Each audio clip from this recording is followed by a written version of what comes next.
Hello नमस्कार दोस्तों, स्वागत है आपका हमारे यूट्यूब चैनल मैजेस्टिक जी के डेली करंट अफेयर पर। दोस्तों आज हम मूल कर्तव्य के बारे में विस्तार से चर्चा करेंगे।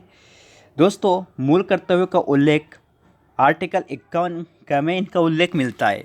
दोस्तों आज हम मूल कर्तव्य को क्रमबद्ध ट्रिक के साथ याद करेंगे, तो दोस्तों आप वीडियो को लास्ट तक बने रहिए और वीडियो को लाइक शेयर करना ना भूलें। दोस्तों बात करते हैं मूल कर्तव्य का उल्लेख भाग 4 में मिलता है, यानी कि भाग संख्या 4 में मूल कर्तव्य का उल्लेख मिलता है। अनुच्छेद 51 क में मूल कर्तव्य के बारे में बताया गया है। आर्टिकल 51 क में इनका बारे में बताया गया है, तो आप ध्यान रखिए आर्टिकल 51 क में मूल कर्तव्य के बारे में बताया गया है। साथ दोस्तों मूल संविधान में मूल कर्तव्य नहीं थे, यानी कि दोस्तों जब संविधान का जो प्रारंभ था, मूल संविधान था, उसमें उस टाइम मूल कर्तव्य के बारे में कोई जिक्र नहीं था, मूल कर्तव्य नहीं थे। तो दोस्तों बात करते हैं मूल कर्तव्य कब आए। दोस्तों सरदार स्वर्ण सिंह समिति के ने 8 मूल कर्तव्य की सिफारिश की थी। दोस्तों सबसे पहले सरदार स्वर्ण सिंह समिति ने 8 मूल कर्तव्य की सिफारिश की। 42वां संविधान संशोधन अधिनियम 1976 के द्वारा 10 मूल कर्तव्य जोड़े गए थे। दोस्तों 42वां संविधान संशोधन अधिनियम 1976 के द्वारा 10 मूल कर्तव्य जोड़े गए। इसी के साथ दोस्तों बात करेंगे कि वर्तमान में हमारे संविधान में 11 मूल कर्तव्य है। वर्तमान में 11 मूल कर्तव्य कार्यरत है। आप ध्यान रखें दोस्तों। बात करते हैं दोस्तों, जो 11 मूल कर्तव्य था वो था शिक्षा का अधिकार। 11 मूल कर्तव्य शिक्षा का अधिकार, जिसे 86वां संविधान संशोधन अधिनियम 2002 में 6 से 14 वर्ष के बालकों के लिए माता पिता अभिभावक के मूल कर्तव्य बनाया गया था।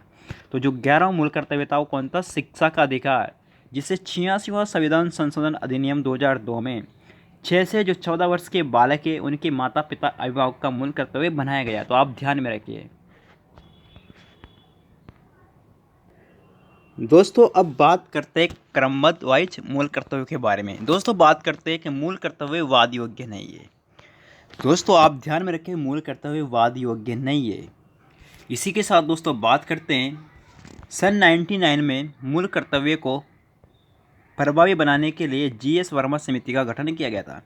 दोस्तों मूल कर्तव्यों को प्रभावी बनाने के लिए जीएस वर्मा समिति का गठन किया गया।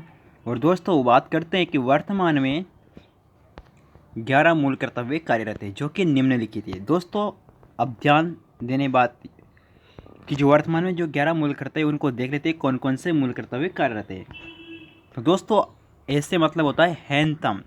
हैंतम का मतलब क्या होता है? राष्ट्र ध्वज या राष्ट्रगान। तो दोस्तों आप ऐसे ध्यान में रखिए, एक का मतलब एंथम संविधान की पालन करे, यानी कि संविधान का पालन करे और आदर्श संस्थाओं राष्ट्र ध्वज और राष्ट्रगान का आदर करे। तो आप ऐसे ध्यान में रखिए, एक का मतलब एंथम यानी कि राष्ट्रीय ध्वज और राष्ट्रगान का आदर करे, संविधान का पालन करे, पहला मूल कर्तव्य। इसी के साथ दोस्तों बात करते हैं जो सेकंड मूल कर्तव्य मतलब बी से ध्यान रखिए बापू, यानी कि महात्मा गांधी यानी कि या भगत सिंह। तो इन्होंने क्या किया था दोस्तों? इन्होंने स्वतंत्रता के लिए स्वतंत्र आंदोलन में भाग लिया था इन्होंने। तो ऐसे याद रखिए, स्वतंत्रता के लिए हमारे राष्ट्रीय आंदोलन को प्रेरित कर, दोस्तों यहाँ प्रेरित है, प्रेरित कर उच्च आदर्शों को अपने हृदय में सजोए। तो दोस्तों 20 यानी कि बापू, ध्यान रखिए भगत सिंह यानी कि क्या है? इनको उच्च आदर्श व्यक्ति है, इन्होंने स्वतंत्रता के लिए अपना योगदान दिया था आंदोलन में। तो इनका पालन करें, इनका आदर्शों का पालन करना अपने हृदय में सजोए रखें, आप ऐसे ध्यान में रखें। इसी के साथ दोस्तों बात करते हैं सी नंबर होता है कंप्लीट इक्विटी, यानी कि समानता। समानता मतलब भारत की संप्रभुता, एकता, अखंडता की रक्षा करे, उसे अश्रुहीन बनाए। तो आप सी से याद रखें कंप्लीट इक्विटी यानी कि समानता, एक कन्फर्म सोवरेंटी भी बोल सकते हैं दोस्तों इसको। तो कंप्लीट इक्विटी यानी कि समानता यानी कि संप्रभुता, एकता, अखंडता की रक्षा करे। इसी के साथ दोस्तों बात करते हैं चौथा जो मूल कर्तव्य है डिफेंस। डिफेंस का मतलब होता है रक्षा करना। तो देश की रक्षा करे, आह्वान किए जाने पर राष्ट्र की सेवा करे। तो डी मतलब डिफेंस, डिफेंस यानी रक्षा, यानी कि चौथा मूल कर्तव्य रक्षा करना, यानी कि देश की रक्षा करना।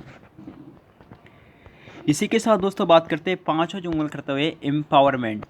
एम्पावरमेंट का मतलब होता है महिलाओं की रक्षा करना, यानी कि महिलाओं की रक्षा करना पांचवा मूल कर्तव्य। छठा मूल कर्तव्य क्या है? Pence culture. पेंसी कल्चर का मतलब होता है दोस्तों सामाजिक या सामाजिक सांस्कृतिक और गौरवशाली परंपरा को महत्व समझे और उसका परिरक्षण करें। इसी के साथ दोस्तों बात करते हैं नेक्स्ट मूल कर्तव्य ग्रीन। जी मतलब होता है ग्रीन यानी कि पर्यावरण की रक्षा करना।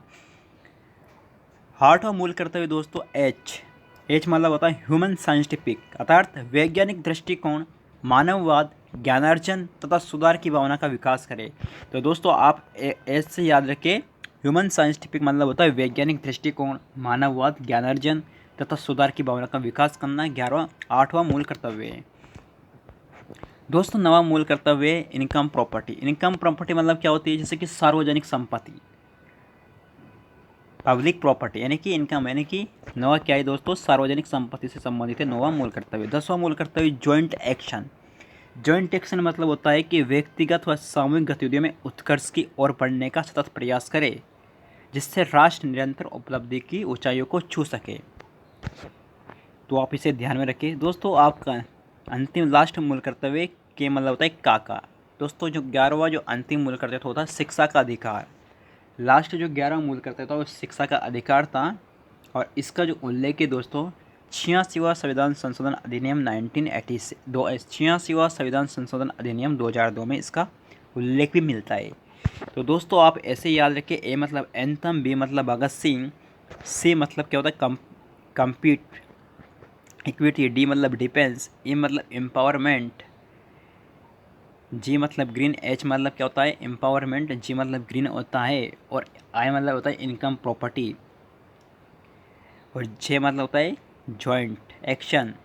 तो दोस्तों आप ऐसे ध्यान में रखें। तो दोस्तों अगर आपको हमारी वीडियो पसंद आए हो तो आप वीडियो को लाइक, शेयर और सब्सक्राइब करना ना भूले। मिलते हैं नेक्स्ट वीडियो पे। जय हिंद, जय भारत, धन्यवाद।